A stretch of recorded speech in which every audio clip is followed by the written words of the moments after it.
All right, I think that globalization has entered a new phase. You know, it was growing consistently, the flow of trade and investment was growing consistently before the financial crisis, but since then it's come a much more plateaued, and some experts now are drawing parallels with the long phase of deglobalization in the 1910 and 1920s in the last century.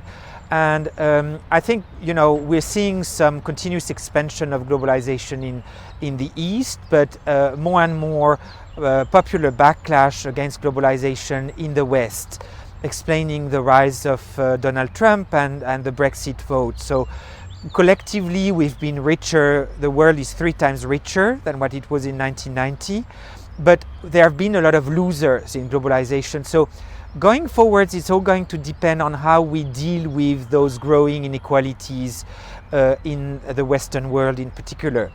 In Europe, the main implication of those travails is, you know, to what extent can the EU survive on a one-size-fits-all model in a context where, if you like, the euro encapsulates a lot of the tensions between southern and northern economies, and to what extent will the European Union manage to make the citizens re-like and re-engage with the European project, which is going to be a lot also about how those inequalities resulting from globalization are going to be solved. And this is where I think businesses have a big responsibility, because they are actors of globalization. It's not just the fault of politicians if these inequalities have come to surface.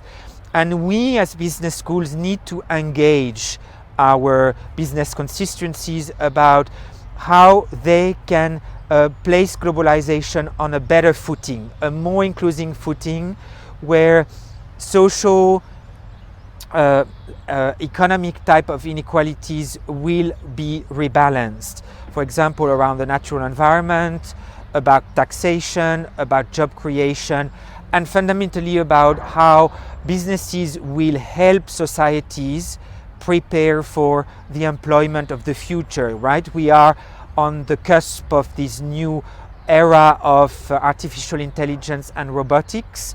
And I think the future of globalization will really, really depend on how the job and prosperity trade-offs are going to be solved in the future. And I think it's very important we ask business leaders to collaborate with public institutions to think right now about what kind of curriculum needs and how can we best train the younger people to the future and the jobs that we're going to be needed. Because if we don't do that now, there will be a big backlash against globalization in the next perhaps 15 to 20 years.